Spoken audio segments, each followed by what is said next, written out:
Welcome to our YouTube channel Zeal Classes Gopalganj. आइए देखिए हम लोग आज बच्चों 12वीं की क्लास 12वीं की चैप्टर 2 का हम लोग ऑब्जेक्टिव प्रश्न एमसीक्यू प्रश्न को हल करने जा रहे हैं, जो परीक्षा में प्रीवियस ईयर में आया भी है और आने की पूरी पूरी संभावना भी है। ठीक है, तो आइए हम लोग पहला क्वेश्चन से स्टार्ट करते हैं। ठीक है, पहला क्वेश्चन है, doctor Zakir Hussain was born in. Doctor Zakir Hussain का जन्म हुआ किस सन में? डॉक्टर जाकिर हुसैन का जन्म हुआ, तो डॉक्टर जाकिर हुसैन का जन्म बच्चों 1897 में हुआ था। इसीलिए इसका आंसर जो हो जाएगा वो हो जाएगा आपका डी। कौन सा नंबर हो जाएगा बच्चों? डी हो जाएगा, 1897। ठीक है, आगे हम लोग चलते हैं 2 नंबर क्वेश्चन पे। Doctor Zakir Hussain entered the office. Doctor Zakir Hussain ने ऑफिस में इंटर्ड किया विद अब किस चीज़ के साथ इंटर्ड किया? तो पार्शियली, अलग होकर नहीं, टोटल डेडिकेशन, पूर्ण समर्पण के साथ, मतलब टोटल समर्पण के साथ उन्होंने ऑफिस में प्रवेश किया। तो 2 नंबर का आंसर हो जाएगा बच्चों टोटल डेडिकेशन। ठीक है, आगे बढ़ते हैं 3 नंबर पे आते हैं। The people had chosen him the head of the family for, मतलब लोगों ने उन्हें सेलेक्ट किया, चुना। हिम मतलब जाकिर हुसैन को, the head of the family मतलब पूरे परिवार का मुखिया चुना। तो ये कह रहा है 2 ईयर्स के लिए। राष्ट्रपति का कार्यकाल 2 ईयर थोड़ी होता है, ये तो छट जाएगा। एक निश्चित समय हम मान सकते हैं, 5 ईयर नहीं है तो निश्चित समय के लिए हो सकता है, इसीलिए हो जाएगा ए सर्टेन टाइम्स। ठीक है, अगला प्रश्न में हम आते हैं। अगला प्रश्न 3 नंबर हो गया, 4 नंबर पे आते हैं। 4 नंबर प्रश्न देखिए, द पास्ट इज। पास्ट मतलब समझते हैं भूतकाल। ये कह रहा है द पास्ट इज मतलब भूतकाल जो है कैसा है? डेड, स्टैटिक, मृत्यु, मर गया है और स्थिर है। भूतकाल मरा नहीं है। ठीक है, अलाइव एंड डायनेमिक। भूतकाल देखिए, भूतकाल मतलब बीता हुआ, बीता हुआ बच्चों अलाइव है, जीवित है, और डायनेमिक मतलब गतिमान है बच्चों। बात समझ रहे हैं ना? वो पास्ट के कारण ही, पास्ट की भूल को ही हम सुधारने के लिए तो वर्तमान में सुधारते हैं उसको। वर्तमान में हम लोग उसी भूल को सुधारते हैं। तो पास्ट जो है ना जिंदा है और गतिमान है, इसीलिए ये इसका हो जाएगा बी नंबर आंसर। 5 नंबर देखिए, the Indian culture is the best example of. The Indian culture is the best example, जो भारतीय सभ्यता जो है ना, संस्कृति जो है ना, वो सबसे अच्छा उदाहरण है। किसका उदाहरण है? यूनिटी का, एकता का। और डाइवर्सिटी मतलब डाइवर्सिटी मतलब होता है अनेकता। ठीक है, और यूनिटी इन डाइवर्सिटी। अब देखिए क्या कह रहा है, अनेकता में एकता। बच्चों देख रहे हैं ना, अनेकता में एकता, इसी का बच्चों सही सटीक उदाहरण है, अनेकता में एकता। तो इसका ये हो जाएगा सही। 6 नंबर पे आते हैं, द वर्ड इरुडिशन। देखिए बहुत अच्छा सा शब्द है इरुडिशन, बहुत अच्छा वर्ड है बच्चों। The word erudition stand for. Erudition का मतलब क्या होता है बच्चों? इरुडिशन का मतलब होता है ग्रेट नॉलेज। ग्रेट नॉलेज मतलब बहुत ज़्यादा नॉलेज, बहुत बड़ा ज्ञान, विद्वान जिसको बोल सकते हैं, ग्रेट नॉलेज। अगले प्रश्न पे हम लोग आते हैं बच्चों, 7 नंबर पे आते हैं।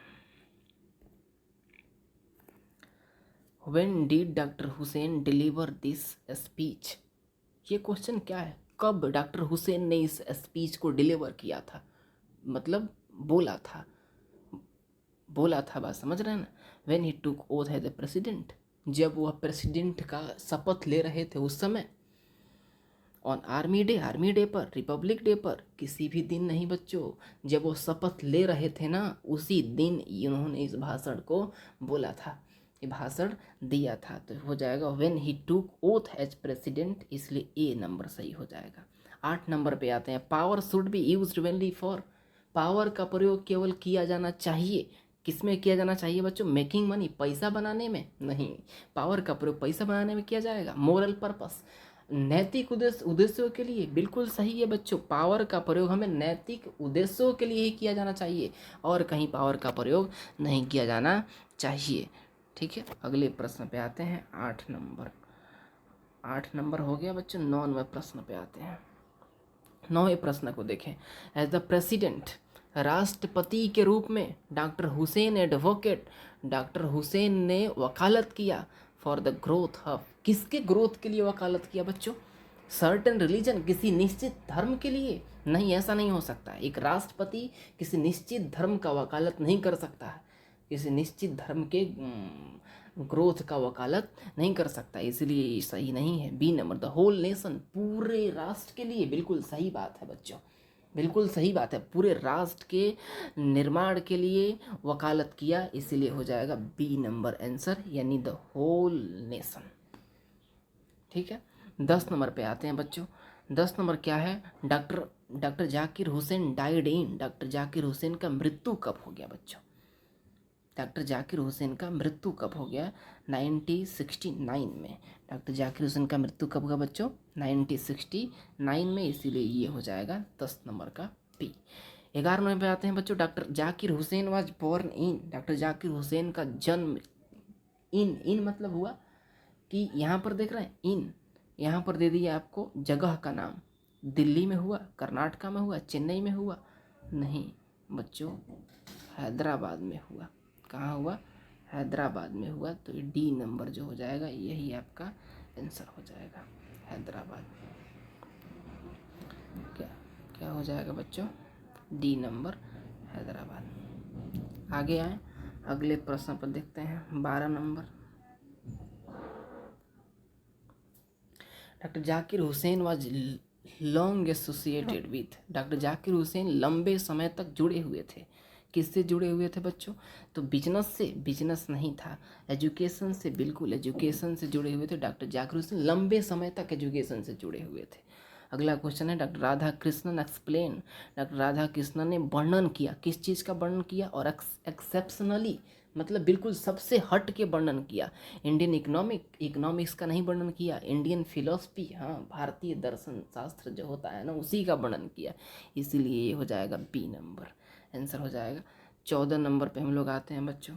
अर्लियर, पहले ही हैड सर्व एज, मतलब राष्ट्रपति बनने से पहले डॉक्टर जाकिर हुसैन ने, आपको बताया गया था जब चैप्टर पढ़ाया जा रहा था तो बताया गया था बच्चों, earlier he had served as, मतलब राष्ट्रपति बनने से पहले वो जाकिर हुसैन जो थे ना, अपने बिहार राज्य के गवर्नर थे, इसलिए हो जाएगा। जैसे रामनाथ कोविंद जो हैं राष्ट्रपति बनने से पहले बिहार के गवर्नर थे, उसी प्रकार डॉक्टर जाकिर हुसैन भी राष्ट्रपति बनने से पहले बिहार के गवर्नर थे।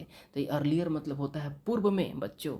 ही हैड सर्व एज, मतलब ही हैड सर्व एज, उन्होंने सेवा की, सेवा दी, द गवर्नर ऑफ बिहार, मतलब बिहार के गवर्नर के रूप में उन्होंने सेवा दी। ठीक है बच्चों, इस वीडियो को आप पूरा देखें, लिखें और अच्छी तरह से इसको पढ़ें, 2-4 बार याद हो जाएगा बच्चों। पूरी संभावना है कि इससे हट के परीक्षा में नहीं आ सकती है, इसलिए मैं कहता हूँ thank you for watching this video, और शेयर और सब्सक्राइब ज़रूर करते रहें।